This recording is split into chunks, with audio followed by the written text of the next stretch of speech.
Michael Hernandez here of MLH Media, and I'm here today at the Halo BJJ headquarters over here in Fresno, California, and we are here today with Marc Bibiano, man of Clovis. How you doing today, my man?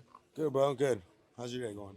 Hey, man, not too bad. Got to come over here to Halo BJJ. First time over here at the HQ. Very welcome invite from Mr. Lopez himself. It was very nice to meet the man behind it all. And just really nice to see the whole HQ, man. You guys got a lovely environment in here. How is it to be a part of this team and to be a part of what is a very prospering MMA team over here in Halo? Honestly, it's exciting, man. It's something cool to see that we started from the ground up. We've had, challenges. We've had different shifts, but honestly, the same people have showed up and stayed in, consistent, and that's kind of what we've been needing is just consistency. And when we have that, we're kind of can't be stopped. Speaking about consistency, you have been one of those pillars over there at 559 Fights of consistency. Been card in, card out, and I believe the fight fans are starting to notice, man. Once you get on these fighters' backs, man, it is all over. Has that been something that you have just been developing here in this gym and really been working on, man? Because it seems it's just been working to a core in these last couple fights. Yeah, definitely, man. It's something that we train here all the time, nonstop, like every day at least. If not twice, we're in here once a day. Adding more on top of that too. And it's not difficult for us to train every day. Yeah, I can't speak to it enough, man. Watching a couple of your fights back today, I was like, man, every single time Marc is in a troubling spot, you're just able to always seeming to find that back. It's like the comeback kid. And you've seen deal well with this comeback in a couple of wins after that Joey Hanford loss. Was there a big motivation coming back from that loss and really wanting to get back in that cage? Because it seems you wanted to get back in that cage and get back in there with some fire under you, man.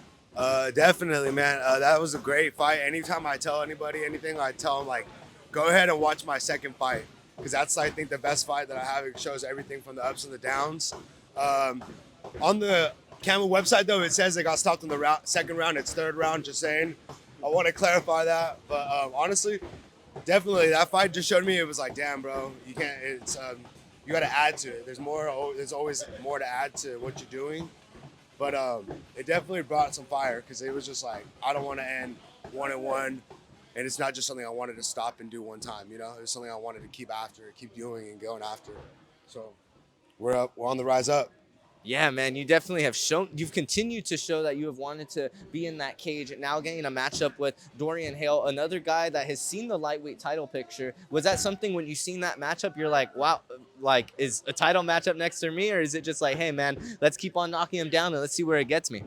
You know what? I'm more of the let's see what happens to me. Let's put him up and knock him down. I definitely know it's going to be a dogfight. I know that. So I've seen that he goes all the way through, and I'm excited for that. So you know what? We're going to see what happens from there. When I come out on top, or see if God willingly, title shot. If not, we go have another fight, and we knock it down. It is what it is. You got a couple of your other teammates on this card as well. Jonathan Diaz is going to be one of the featured bouts on there. Possibly another person that we're talking about title implications, as well as Anthony Romero, man. He's been doing pretty well for himself. All of his wins coming by finish. How is it to get to work with those guys day in, day out? A couple of guys that's one at 145 and one at 135, but Jonathan the Bully Diaz definitely a bigger 135er. So how's it getting to work with these guys and getting to get that work in? Oh, those guys are my brothers, boy. Those are my brothers. So it's definitely exciting to have them there because it's something that I know it's iron sharpens iron. We're always willing to go and throw it down. We're always willing to, like, help each other out, push each other with the Sonic cuts, with literally just showing up, the consistency, being on top of each other, making sure, like, hey, where you at? Are you showing up to practice? Just things of that nature. Consistency with each other. And it helps that we're all relatively close within each other's weight class, something that we like. Yeah, WarHorse MMA, Saus Clan. Give the fans a little bit more, man. I think a couple of fans are asking great graphics, but what exactly is Saus Clan? What can the fight fans get to know about it more? Any memorabilia that possibly can be purchased? Saus Clan is just a little, group thing that we have going on in here. It's a business that we're, like, one of the guys is starting up, relatively startup. So once we have more things going on, yeah, we'll get it. We're going there with the merchandise. Yeah, we're getting up there. We have a couple shirts. I know for this next fight camp with our WarHorse MMA collab, we're getting the clothes for that soon. We'll see if we'll have it ready before the fight. But yeah, stay tuned for that for sure. Last couple of questions here for you, Mark. Really appreciate your time today. New Year's Day was a couple of days ago. What are maybe some New Year's resolutions or maybe some things that you're wanting to keep intact for this 2024 year? Possibly some goals to set for December 2024. What's 2024 looking like, man? 2024 is looking up. It's definitely something haven't super planned out because for me, January 27th is a little more important, making sure we get on weight, making sure we get all the training done that we need more consistent. Once we get that fight over and done with, then we have a little more time to like allow ourselves to plan the rest of the year out. But definitely, this is something that I'm 3-1 and I'm looking to keep it on the rise up. And after this, we'll see what we get from here. Um, that's what I'm looking forward to. I know 2024 is just gonna be a year of hard grind and just trying to get better.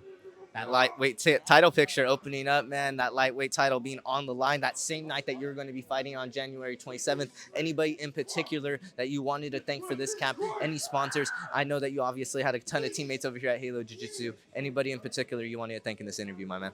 I just want to thank all my boys here at the gym. I want to thank Saus Clan. I want to thank Halo. I want to thank Professor Angel. I want to thank MLH Media for their time with me. Honestly, I just want to thank everyone that supports and watches the fights. Everybody that's in the crowd that ever comes up, I appreciate that too. Thank you. Hey.